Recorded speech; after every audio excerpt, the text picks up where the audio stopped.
Oui, bonsoir. Et voilà, je vais vous donner comment j'ai rencontré le Seigneur. Eh bien, nous, à la base, on n'était pas, on n'avait pas de famille chrétienne. J'en avais que quelques-uns. J'avais deux oncles chrétiens, c'est tout. Et donc, on pensait à l'époque que, euh, je sais pas, on pensait qu'on n'avait peut-être pas besoin de Dieu. Et j'ai passé ma vie comme ça. Je me suis mariée. Et je me suis mariée avec un chrétien. Donc, moi j'étais, comme on dit, une païenne et lui c'était un chrétien. Donc c'était très, très difficile pour lui. Et pour moi, l'évangile, c'était pour les gens qui en avaient besoin. Je sais pas comment j'arrivais à penser ça. Pour les gens qui, voilà. Et, et mon mari, ben, priait pour moi. Je bénis l'Éternel, il s'est tenu dans la prière, dans le jeûne. Et un jour, en 2002, à Avignon, il s'est passé quelque chose de très grave. Voilà, j'avais une sœur. Elle a mis au monde de son bébé. Elle avait déjà un petit garçon. Elle mettait au monde son deuxième bébé. Et à 5 heures du matin, le 27 mars 2002, elle est décédée. Et à partir de là, ça a été une grande ruine chez nous. Donc, j'en ai fait une dépression. Le pourquoi, c'était parce que c'était moi qui lui avais présenté un docteur. Et ce docteur-là, voilà, fait des expériences et on ne savait pas qu'elle avait déjà, c'était une femme, elle avait déjà 2 décès, voilà, et ma sœur, c'était le troisième. Et j'ai fait donc une grosse dépression. Nous étions tous en deuil et mon mari continuait à prier. Et à un moment donné, il a crié tellement fort. Les églises priaient pour moi, pour ma famille. Je bénis l'Éternel, vraiment, je bénis l'Éternel parce que la prière est efficace. Dieu est grand. Et, et 8 mois après, il y a une femme que j'ai rencontrée, une sédentaire. Nous étions à l'école, j'amenais ma petite fille à l'école. À l'époque, elle avait 5 ans. Je vais vous couper court. Elle m'a parlé de l'amour de Dieu, je ne voulais rien savoir, j'étais assez fermée.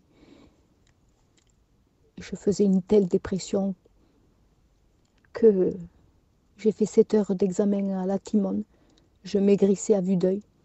Je faisais un poids de 37 kilos. Je ne sais pas comment vous pouvez vous imaginer. J'étais horrible à voir. Je marchais à peine. Et on m'avait annoncé que si je faisais 36 kilos vis-à-vis de ma hauteur, je ne pouvais le supporter. Je pouvais moi aussi faire un arrêt cardiaque à tout moment. Et je préméditais aussi un suicide parce que je souffrais beaucoup, beaucoup, parce que je m'en voulais. Je m'en voulais. Et vous savez, quand on est dans des états comme ça, bien, on est, je le crois, sous l'emprise du malin, qui lui en profite pour nous écraser, pour nous anéantir.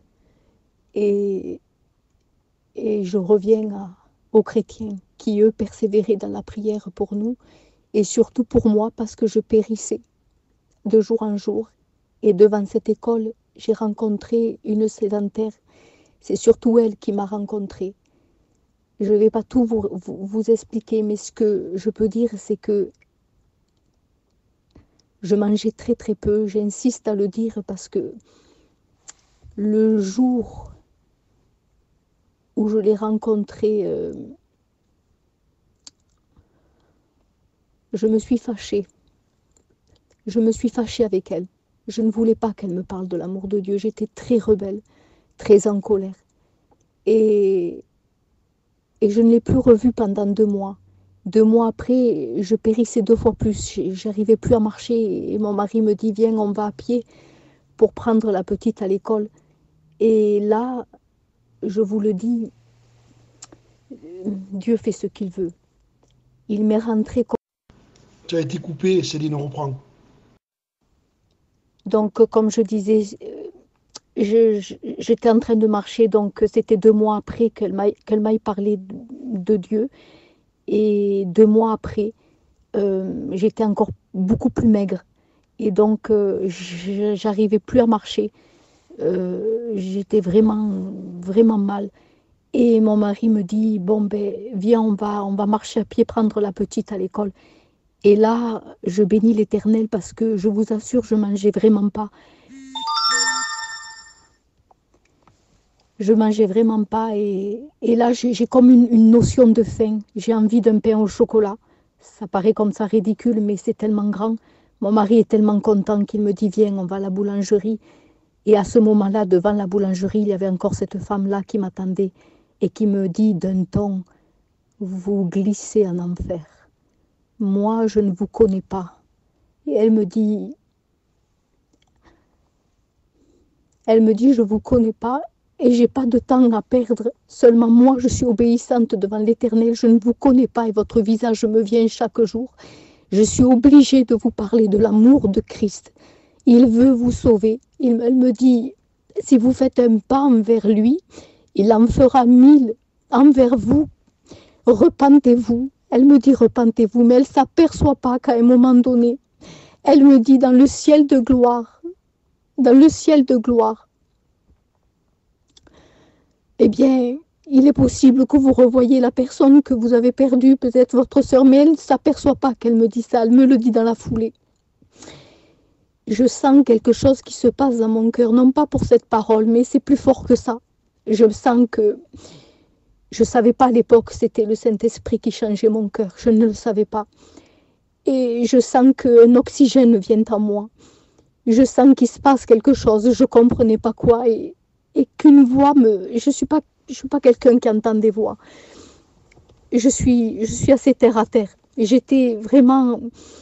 Et je sens qu'une voix me vient dans mon cœur et qui me dit, je te lèverai encore et encore et je te bénirai encore et encore. Alors, j'ai assez honte de ça, puisque ma famille pensait vraiment que j'étais dans une dépression très, très, très grande. Et je dis à mon mari, ne le dis pas, parce qu'ils vont m'enfermer. Mais j'entends une voix qui me dit qu'il me lèvera et qu'il me bénira. Et mon mari a compris, en fait, que j'étais en train de passer par la voie de la libération, en fait. Je suis courue dans une église évangéliste et là, le Seigneur m'a parlé. Parce que encore j'étais dure. Je voyais vraiment que ma sœur était morte, elle était morte, et voilà. Mais dans cette église à Cavaillon, c'était en 2002, excusez-moi, novembre 2002. Et dans cette église-là, j'étais assez fermée, je disais, bon, ben, se passe pas plus.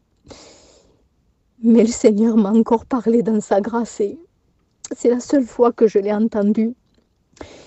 Il m'a dit, je t'ai tiré jusqu'à mon église où mon sang a coulé au milieu de mon peuple.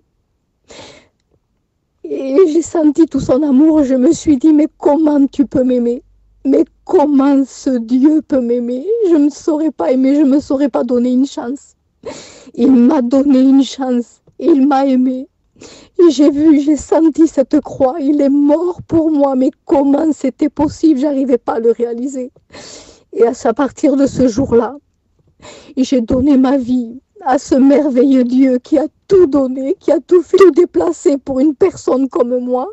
Et il peut le faire ce soir pour toi, il l'a déjà fait. Et j'avais pas le droit de l'abandonner. Il ne m'a pas abandonné. Ça fait 18 ans aujourd'hui que j'appartiens à Dieu, oui, avec des hauts, avec des bas, mais dans mes hauts, je bénis l'Éternel et dans mes bas, je sais que je vais avoir la victoire. C'est toute la différence. Je vous remercie.